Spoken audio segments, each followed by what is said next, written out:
As early as the very first months of Rachel Notley's government in 2015, the NDP already knew they had a disconnect problem, selling their garbage policies to Albertans, and I have the exclusive internal government focus group documents to prove it.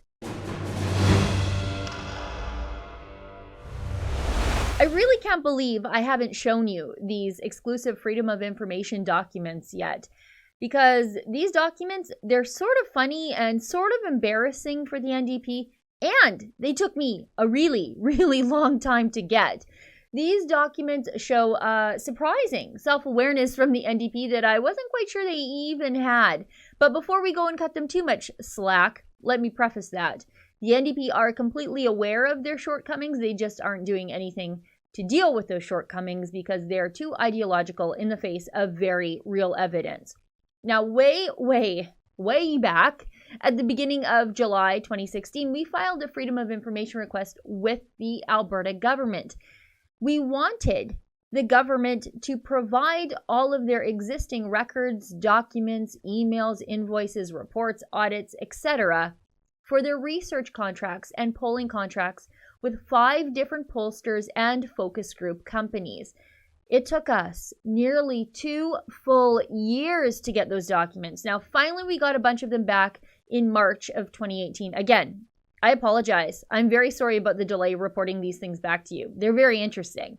Now, there's a lot of useless information, though, in this stack of 521 pages, but there are some real gems buried in all of this useless government garbage.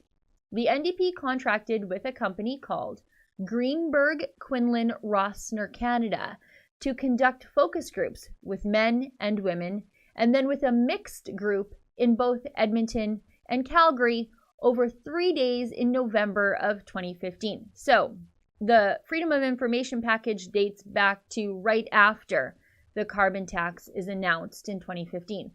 The goals from one of the focus groups I read about reveal, as I said earlier, a surprising self-awareness from the NDP. They know they didn't campaign on a carbon tax, and they know Albertans are going to absolutely hate their carbon tax. Keep that in mind here. Now let's take a look at the goals from this focus group. How to bridge the social divide between Albertans' positions on climate change and reducing emissions and the policies the Alberta government wants to enact to improve its reputation. Okay, let's just stop right here for a second. The NDP think that Alberta has a reputational problem, a problem being the most ethical producer of oil in the entire world. Albertans don't feel that way. They've never felt that way. The NDP activists do, with their years of protesting oil and gas as dirty. And that's the premise the NDP ran their government from in those very early days. But anyway, let's go on. The NDP also say they have a social divide, as in they realize they're not in line with what Albertans want. But instead of changing and doing what they know Albertans want them to do, the NDP are looking at ways to brainwash Albertans to accept their bad carbon tax.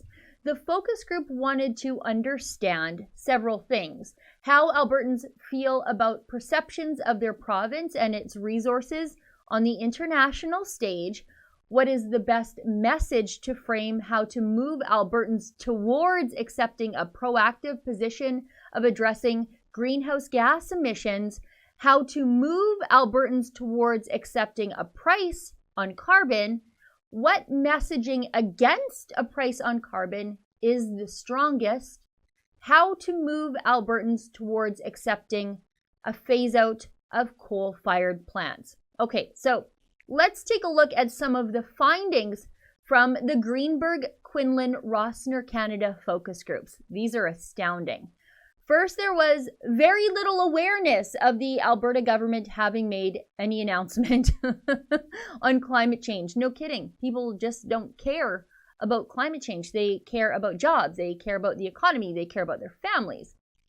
This is the one where the NDP's future arguments about social license being purchased through carbon taxation gets blown right up in their faces. Albertans are concerned about their reputation both internationally and in other provinces. They are also skeptical that taking steps on climate change will make the rest of the world evaluate Alberta differently. This is my favorite, though. This one here. No one buys the idea that this will help get pipelines approved. The idea that we need to take action so that we can export more oil from the oil sands just does not make sense. It sounded self-serving and defensive to people. That's absolutely amazing.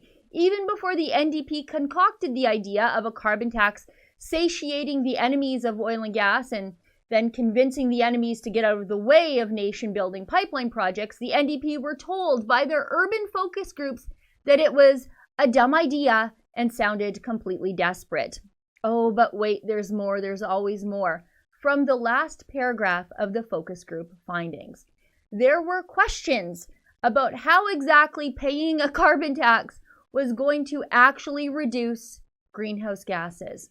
Yeah, exactly. To this day, 3 years after that focus group was held, no one's ever actually been able to say that the NDP's carbon tax is effective in reducing emissions. And it seems like a pretty salient point if you care about that sort of stuff. In fact, there's plenty of evidence to the contrary. In British Columbia, their greenhouse gas emissions continue to go up every single year, despite having a carbon price in place for a very long time now. This focus group, held by Greenberg, Quinlan, Rossner over those 3 days, cost roughly $65,000 to tell the NDP their plan to sell a rejected carbon tax with a pitch of social licensing would be rejected by Albertans. You know what? I could have told them that for a $10 copy of my best-selling book, The Destroyers, Rachel Notley and the NDP's War on Alberta, and a free smile. Actually, maybe a smirk. I'd probably smirk at them. And Notley's failed pursuit of social license, in spite of all evidence to the contrary, bizarrely continues to this day. After Kinder Morgan's Trans Mountain Pipeline has all but been abandoned after the purchase of it by the federal government, and after TransCanada's Energy East Pipeline was abandoned by the company, Rachel Notley says she still believes in the mythical left-wing unicorn of social licensing, that she can trade our carbon tax dollars for a pipeline and make Greenpeace happy with us along the way. In her year-end interview this past December, really just like 3 weeks ago, Notley says she has no regrets as she looks back on the past 3 years. She said, and I quote, "I think it," meaning social license, "is still part of the conversation," unquote. Except the NDP knew from the very beginning it never really was. For the Rebel.media, I'm Sheila Gunn Reid. Hey, if you haven't already downloaded the new Rebel Media mobile app, can I give you another good reason to do that? In the app, you can find all of our shows available as downloadable podcasts. You can just download us and listen to us whenever you feel like.